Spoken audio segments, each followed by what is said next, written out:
Action movies fulfill our most impossible fantasies. From being trapped in an espionage thriller, to facing our greatest fears, to pushing the world's most prestigious cars right up to their mechanical limits. The best action movies of the last 10 years have done all of that and much, much more. We at The Binger want to share with you our top 5. But why stop there? We also want to share with you the worst action movies of the 2010s.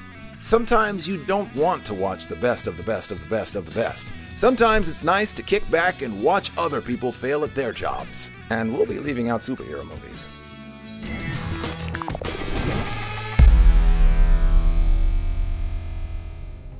Five, Worst, Left Behind, 2014. Based on Tim LaHaye's best-selling novel of the same name, which is based on an even better-selling novel, the Bible, comes the story of the survivors of an angry god's rapture. Sounds like a great place for a story to begin, right? But something about this movie feels not quite right. Is it the acting? You're the one who has not been home since Christmas.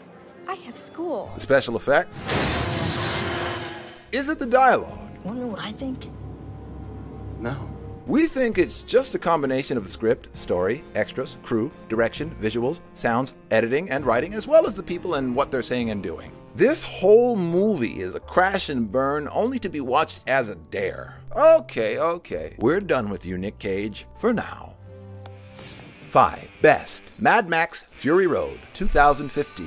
If a movie could actually be music, Mad Max Fury Road is a heavy pedal to the metal. This otherworldly continuation of Mad Max Beyond Thunderdome is an Australian off-road derby that will have you watching standing on the couch like Tom Cruise. In a world where there are enough resources for everyone, but only the most violent and cruel have a monopoly on them, the most desperate set of outback rebels you've ever seen in your life must band together to take back what didn't belong to anyone in the first place. With the tension of the film starting at a 9 and relentlessly going all the way up to a 13 by the end, this is one 2015 party that will rival Morpheus's Matrix Reloaded rave.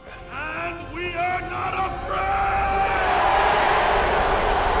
afraid! 4. Worst, A Good Day to Die Hard, 2013. A victim of its own success, Die Hard has been the most endlessly quotable R-rated Christmas special to date. Ho, ho. Come out to the coast, we'll get together, have a few laughs. Yippee-ki-yay, mother... Compared to that, when this is the best line of the 5th installment... Hi. I don't know if I'm saying this right. Hi. You know you're in trouble. Long-lost children are great ways to freshen up stories, injecting new life into the timeline. This time around, though, John McClane has very little chemistry with his estranged son, Jack. In stories, we'll go anywhere with you if we believe in the relationship. If not, we will consider that story to be expendable. 4. Best, The Expendables, 2010. Imagine all of your dads and one of your moms' favorite actors got together and made a movie with Rocky, Bacon, Kindergarten Cop, John McClane, the Old Spice Guy, the wrestler, The One, Ivan Drago, and UFC fighter Randy Couture for some reason went up against the Texas Rattlesnake and Eric Roberts in order to liberate a small country from the tyranny of evil. What's so great about The Expendables is that it knows what it is, and it doesn't pretend to be anything more. It's unpretentious, violent, crude, wild, and gets by on its 1980s throwback appeal. It makes us old guys feel that we can still throw one more punch before, well, you know. I wish I could find something different to do besides just missing you, but I can't. 3. Worst, Gemini Man, 2019. Henry Brogan is the world's greatest assassin with a serious allergy to bees. He's also going through a major existential crisis. When he learns that his hits have not been for the greater good, the greater evil have to put him down using the only man who can bring him down, his younger self? Okay, the problem with Gemini Man is not the action. Motorcycle Kung Fu is pretty boss. It's that it's so focused on Henry, who just isn't very likable. Never had anybody try to kill me before. Well, the important thing is he didn't. A big surprise because he's being played by Will Smith, one of the most likable personalities of our time.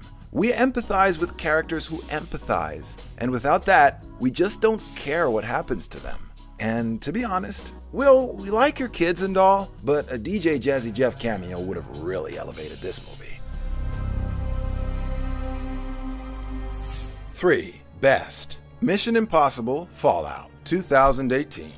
Tom Cruise is off Oprah's couch and in full Ethan Hawke mode once again.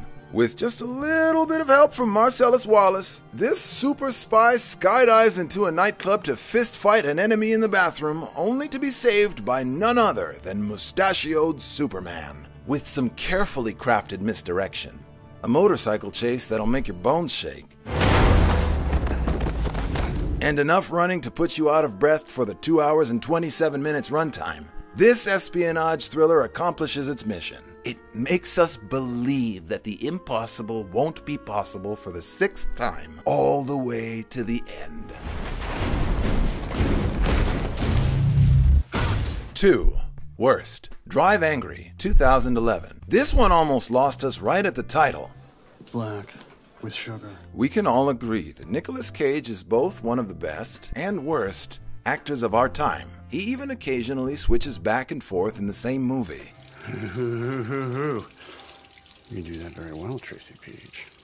Although our next entry is just as wild in terms of action, Drive Angry just doesn't have anything anchoring it down into any kind of reality. The characters are just a little too indifferent to the otherworldly circumstances in the story, and when all the smoke is cleared, we leave the couch feeling a little empty, and maybe even a little angry, which might have been the point.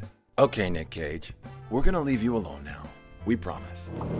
Roll down. Now! 2. Best. Fast 5, 2011. When we sped out of the theaters in our 1995 Honda Civics after seeing 2001's The Fast and the Furious, we never imagined there would be 8 more to come, with a spin-off featuring this guy to boot. I'm gonna drink a big glass of milk. Fast 5 has nitrous oxide in its blood and a gas tank for a brain, and we do mean that in the absolute best way possible. We saw our favorite street racing crime family go from robbing 18-wheelers to robbing trains like Jesse James. Throw in a jailbreak, Brazil, baby oil, Wonder Woman, collateral damage, a heist, cars sweet enough to win Le Mans, something about family and loyalty, and oh yeah, money. And voila, baby! You've got yourself a Fast and Furious classic. Honorable mentions. Before we introduce the #1 spot on our worst action movies of the 2010s list, we'd like to give honorable mentions to The Last Airbender, Spy Kids 4, Skyline, The Scorpion King 3, The New Point Break, White House Down, Cop Out, and of course Battleship, which we can all agree was made for no reason. Just not today. 1. Worst. Rambo, Last Blood, 2019. The 5th installment of the Rambo series is a far cry from 1982's First Blood. The original movie had a reason for being. It's a timeless tale of a soldier coming home from Vietnam and no longer fits in. It's about what war does to people. It's over! Nothing is over! Nothing! Where Last Blood strays is that it moves away from the gray area of dark versus light and becomes a one-dimensional good versus Mexico story. The baddies harm young Gabrielle without any inner conflict about it, giving Rambo just cause to any caliber of violence he chooses, and he always chooses the biggest caliber. In the end, he gets the classic Western hero's cowboy send-off as he rides into the sunset. Let's hope that spells the end of one of the great tragic heroes of our time, John Rambo. Honorable mentions. Before we reveal the best action movie of the 2010s, we'd like to give honorable mentions to Machete and his ridiculous mustache, Raid and Dread, which are basically the same movie, James Bond Skyfall, the most beautifully shot action movie to date, 21 Bridges, because we got to see Black Panther finally take out J. Jonah Jameson, Black and Blue, where we got to see an evil Luke Cage, and Criminal. Put it down. And now, 1. John Wick, 2014. You knew this was coming and you just wanted to hear it anyway. Admit it. Old John Boy is well on his way to living as one with the universe with his late wife's last gift, the Snoopy-looking dog Daisy. Daisy. Of course. When an international gangster bully has to have the one thing in his purview that's not for sale, Iosef the Russian mobster shoots the lovable beagle and takes John's 1969 Mustang Mach 1. The Baba Yaga loved that dog, and love will make you do crazy things. To put the universe back into balance and have some peace, John must go to war to uproot the whole evil tree. John Wick is #1 on our list because we believe and empathize with the character as well as his relationships, making the groundbreaking gun-fu action sequences and the dark humor of the film land that much harder. With Extraction's John Wick-inspired Tyler Rake looking to take the #1 spot on the next decade's list, let's hope this dark hero doesn't go out the way of Rambo and keeps being the source of great stories in the 2020s. John Wick 4, here we come, baby. Here we come. What did you think of our list of 5 best and worst action movies of the 2010s? Any bombs you saw that we didn't mention? Did we include your favorites? Your mission, should you choose to accept it, is to let us know in the comments below. And don't forget to like and subscribe for more from The Binger. Adios.